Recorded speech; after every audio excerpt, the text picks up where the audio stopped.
state, except for cases 18 years and old or younger and 60 years old and older.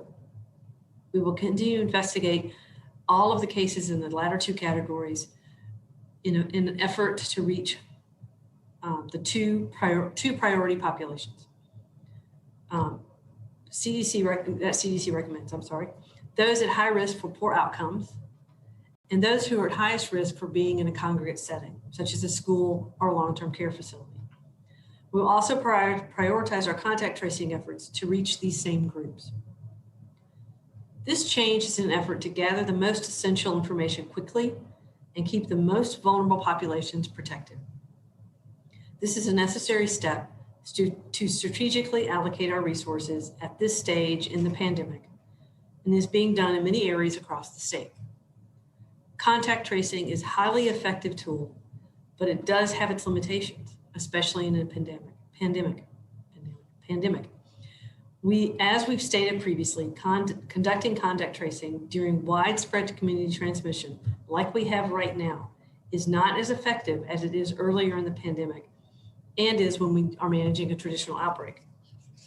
Moving forward, to best serve the public, we must facilitate our response in a way that will have the most impact on our community. This is especially true as we consider the resources needed for vaccine distribution, which is right around the corner. What this means to folks in the community is that not all new cases will get a call from public health.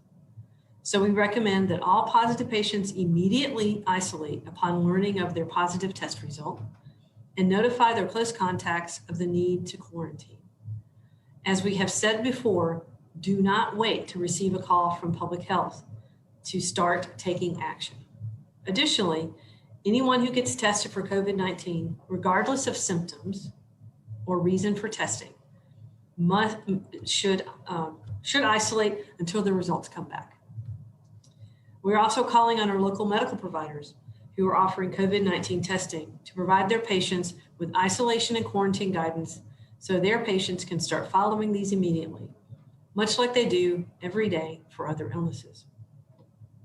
We've created a section on our website that includes not only the isolation and quarantine guidance, but also a quarantine and isolation calculator from the state that folks can use to determine the appropriate timeline for isolation and quarantine. That website can be found at covid.knoxcountytn.gov/prevention-and-support. Because of these changes, this also means that we will no longer be providing proof of quarantine or return to work letters for everyone. Employers should visit the webpage I just referenced and share the isolation and quarantine guidelines with their organizations. It's incredibly important that individuals take personal responsibility. Employers utilize their standard infection control procedures to implement proper safety precautions based on the guidance we have on our website, much like they do for every day for other illnesses. Individuals identified as a confirmed case or a close contact should refrain from reporting to work or church or school or Bible club, wherever you go, until their isolation and quarantine period is over. That reduces the risk for all the people in those situations. Finally, I want to offer a comment on the timing of these changes. The local situation is the worst we have seen, and the entire system is fundamentally overwhelmed. Cases are increasing at a rapid rate. Hospitalizations are incredibly high. And most tragically, the past couple of weeks have been the deadliest in our community regarding COVID-19. Given the current circumstances, we must be strategic in how we prioritize our portion of the response to have the most impact we can possibly have. It would be irresponsible of us not to address the difficulties head on. Throughout this pandemic, we have been forthright with the challenges we are facing. From the lab processing delays to challenges with the lab reporting system to additional challenges with the growing case volume that we're trying to manage. Additionally, we have stated very directly that with community-wide spread, contact tracing fundamentally becomes less effective. We don't want this announcement today to be perceived as rolling back our response, because that couldn't be further from the truth. We are not giving up. We are still in this fight, and we are not going anywhere. However, we are at a critical turning point. We are making the changes we need to make to have the most impact in this battle. And now I implore you, all the members of our community, to please do your part to help shift this trajectory. You know what to do. We've told you 1,000 times. So please do your part to keep your community healthy. Take a step back and think about how your actions impact the rest of our community, and do not give up. And now I'll turn it to the local situation. We have 450 new confirmed cases since yesterday's report. That is a record for a new daily increase, giving us 21,178 confirmed cases of COVID in Knox County since March. Additionally, we have 1,236 probable cases. 19,274 of our cases are considered inactive, giving us 2,946 active cases. Due to a system coding issue, we are experiencing data lags in updating the number of inactive cases. We expect this issue to be resolved in the coming days. 634 individuals have been hospitalized at some point in their illness. 142 Knox County residents are currently hospitalized. And sadly, we have 5 additional deaths to report, raising our total to 194. And now I'll turn it over to Dr. Gray.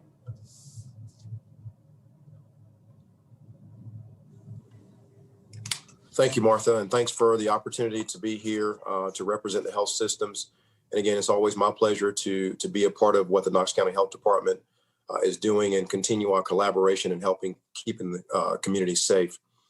I want to start with some overall numbers, which Martha just alluded to. We are in a predicament that we haven't been in before during this pandemic. We've seen a significant increase in the number of new COVID cases in Knox and surrounding counties really since October 1, but a precipitous increase since November 1st. In Knox County, in November alone, of those 21,000 cases that Martha just mentioned, we had almost 6,000 cases just in the month of November. And we're on a even increasing trend for the month of December.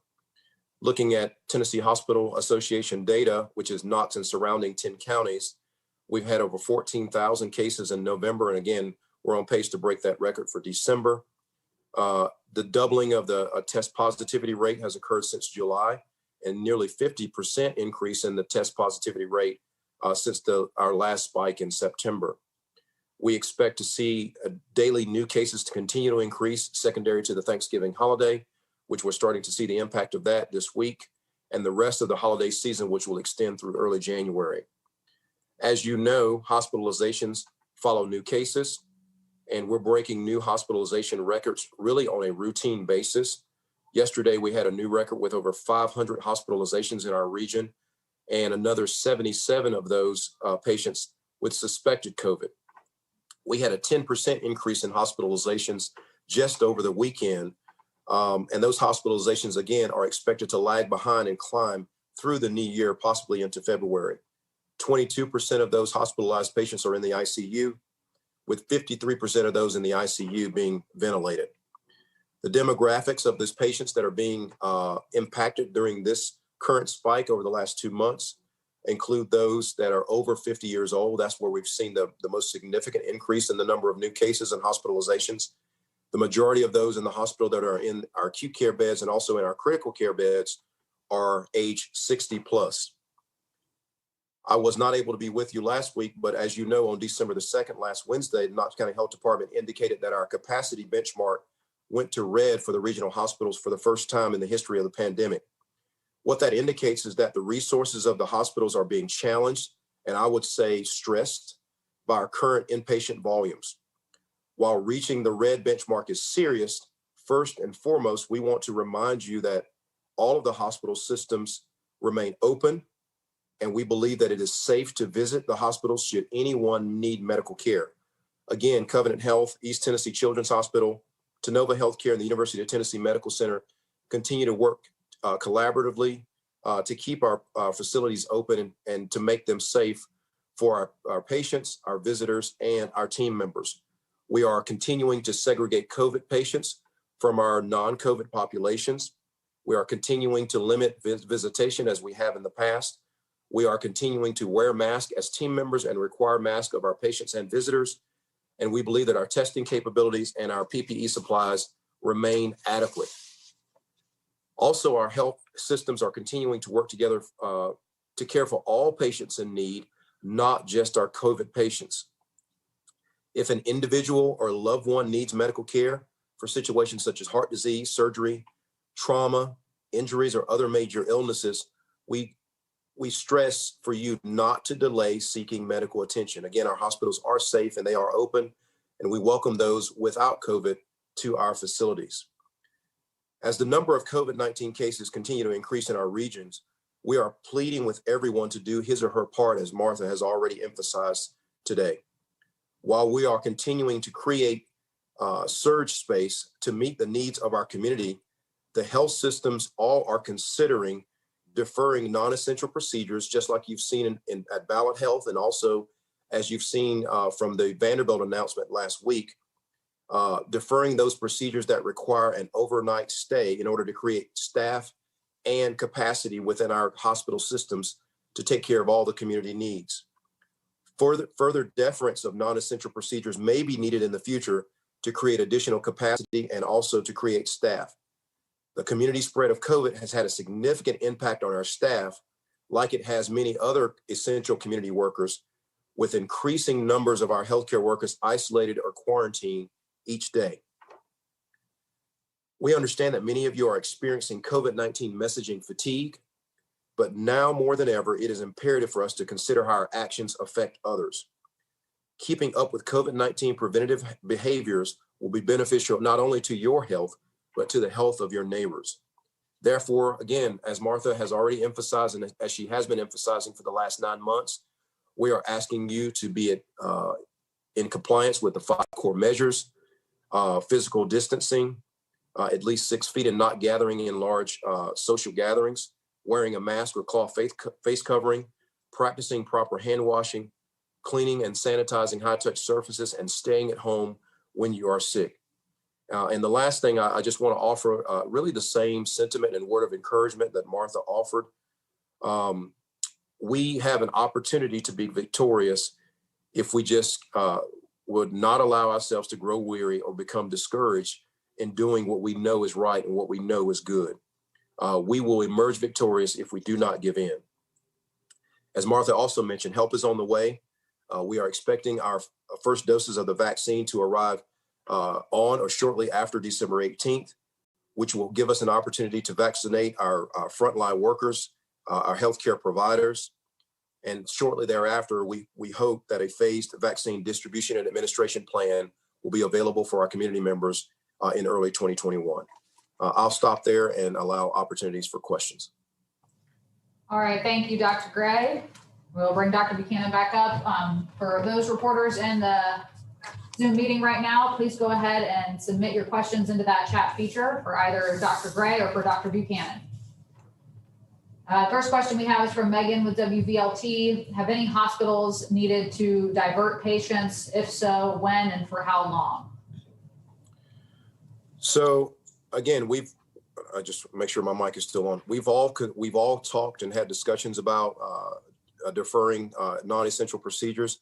How that looks in each individual health system and at each individual hospital will be different. As you know, Tennova and Covenant Health have a multi-site system.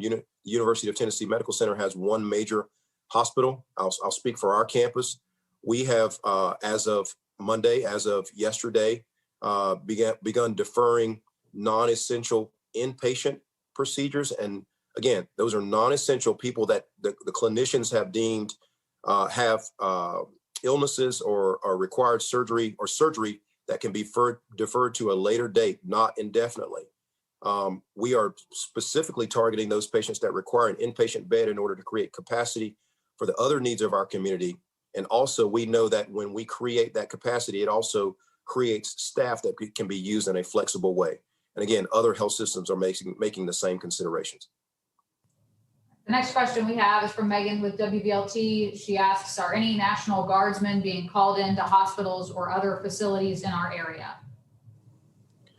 We know that resource has been made available by our state leaders, but as of yet, we have not utilized the help of the National Guard to help us with hospital operations.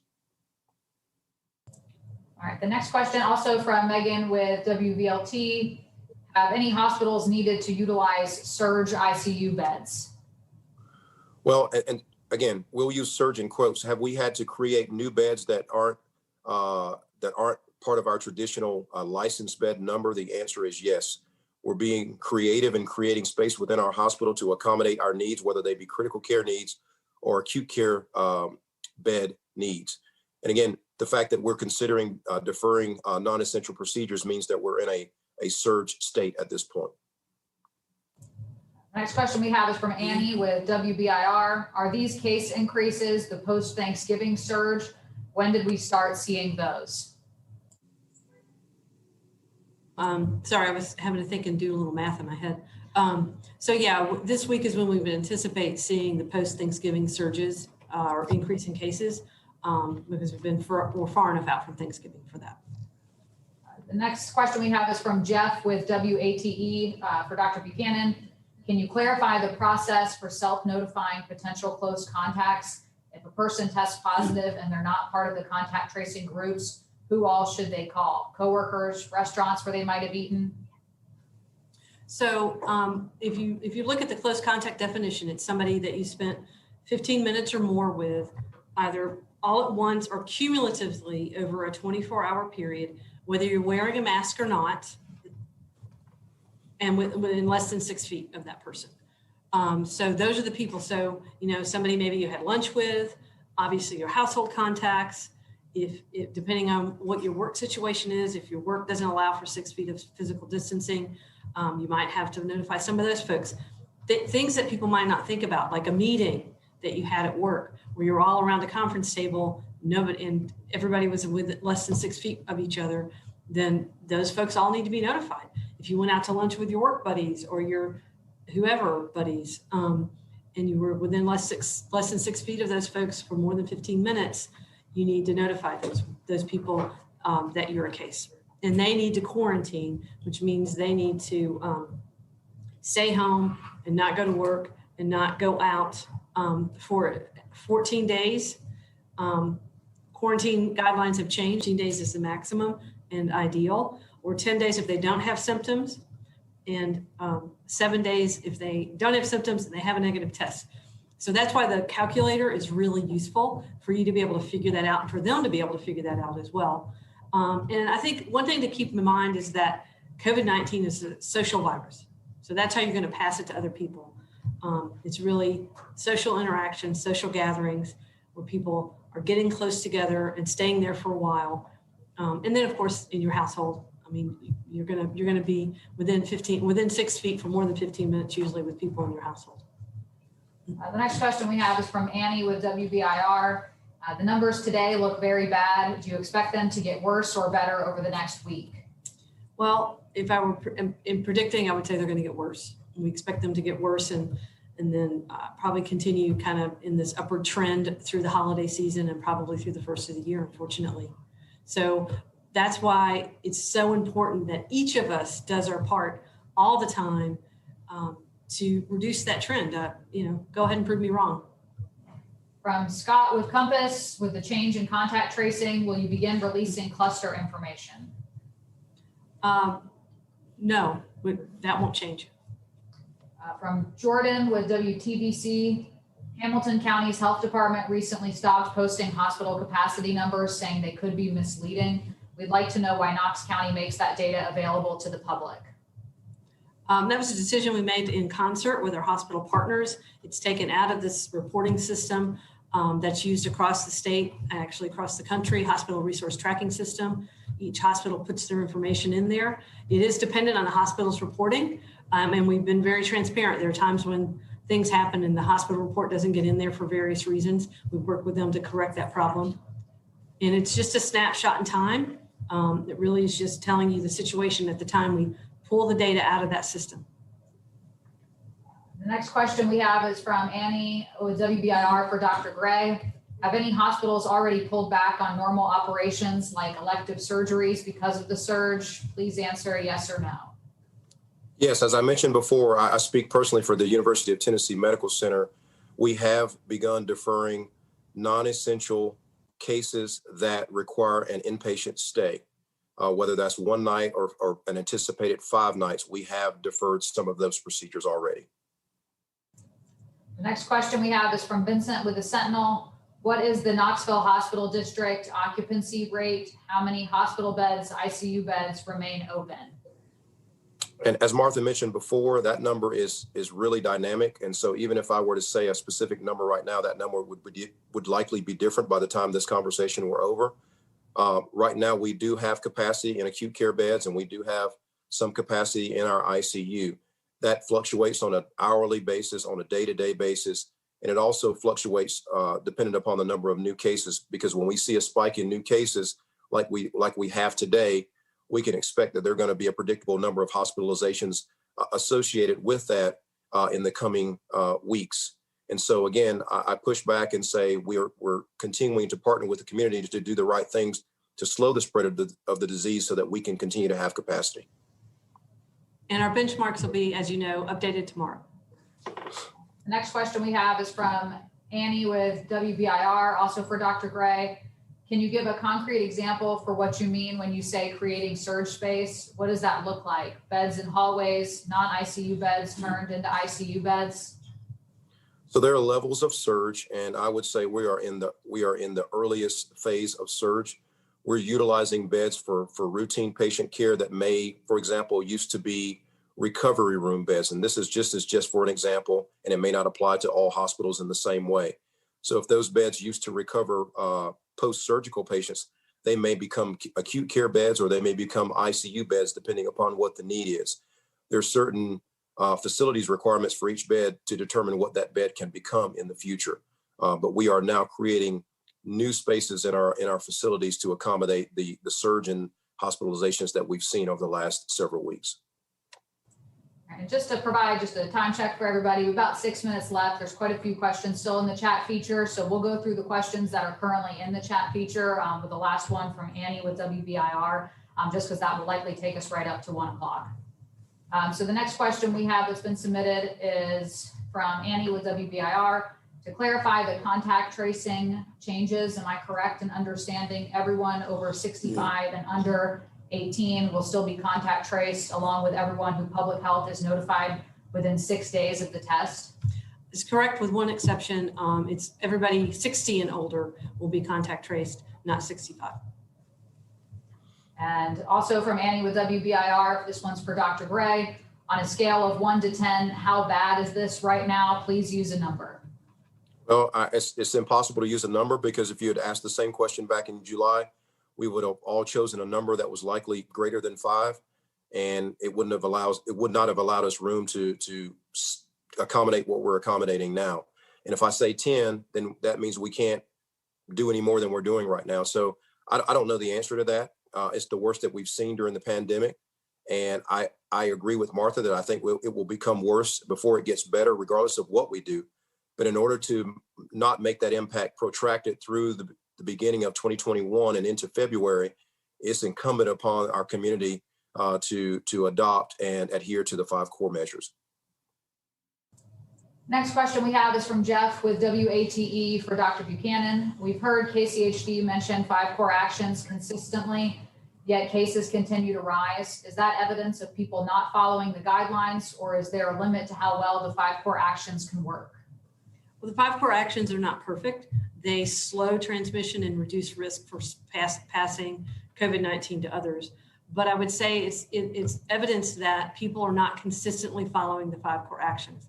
The challenge with this is that COVID-19 doesn't take some time off when you're just having dinner with your family or your friends, or when you're at a meeting with your coworkers, or you're at that celebration for Christmas or Thanksgiving or whatever. It doesn't take time off. It's still there. It's still being passed. It's still being shared, just like your socialization.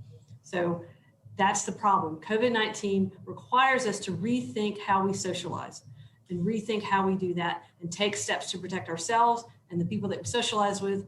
And I'm assuming you care about the people you socialize with. So take a step back and rethink how you socialize. How can you do that in a mask or maintaining 6 feet of social distancing? Those things are imperative to reduce the spread of this disease. Next question we have is from Vincent with the Sentinel for Dr. Gray. Can you please confirm whether UT Medical Center has begun deferring procedures or whether it is still considering doing so? Yeah, again, I think we've answered that question several times, that we have begun deferring non-essential procedures that require an inpatient stay. However, we are leaving that decision-making as to what defines a non-essential and essential procedure up to the clinician. Each clinician has a unique relationship with their patient, and it is not up to the hospital to decide what is essential and what is not essential. What may be considered non-essential in one patient could be essential in another, depending upon that patient's particular case and their relationship with their physician. So we have begun that this week. We're in the early phases of that, but we're leaving that decision-making up to the patient and his or her relationship with the clinician. I see a question here from Jeff with WATE that looks to be along the same lines of that question. So I don't know if Dr. Gray, if there's something else you want to add. Jeff asks, you mentioned deferring non-essential procedures. What specific metric or metrics will you use to make that decision? And what portion or how many roughly procedures are non-essential? Well, we don't, again, that's all relative. It depends on the number of beds we need. Again, our purpose in doing that is our need to create capacity and also to create staff. We had different constraints in the spring. Our constraints in the spring were capacity. It was PPE and it was testing. We do not have constraints related to PPE or testing, but we do have constraints related to capacity just based on the sheer volume of the number of new cases. And we have constraints related to staff because not only are we seeing an increase in the requirement of our staff, but we're seeing staff increasingly impacted by COVID in the community that decreases the number of staff available to carry out our operations. And so our goal in deferring some of those non-essentials is to create capacity and staff. And this is not unlike what is happening around the country and also in our own state, specifically with Ballot Health and also with Vanderbilt. Another question from Annie with WBIR for Dr. Gray. Given sick and quarantined staff, what is your current staffing level compared to normal? And she's asking you to estimate with a number. I don't have a number. I will say that we have great leadership at the nurse level, at all levels of our team members, and we have staffing models that we've created and that we had an opportunity to create during the last shutdown of our systems in March and April. And so we're using those creative staffing models to take excellent care of our patients. Remember, our top priority is team member safety and patient safety.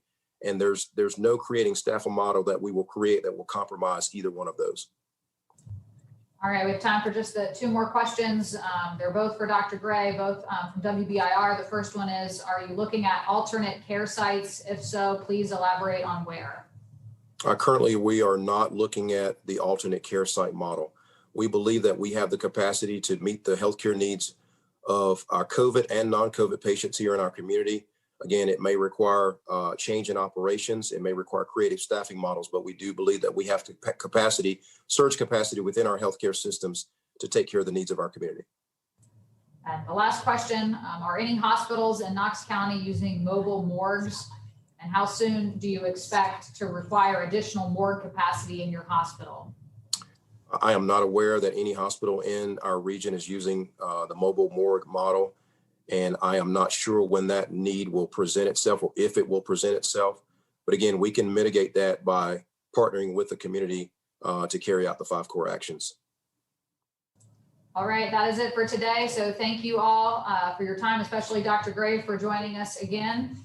We hope you have a safe rest of your day, and we will see you all again on Thursday at 12:30. Have a good rest of your day. Thank you.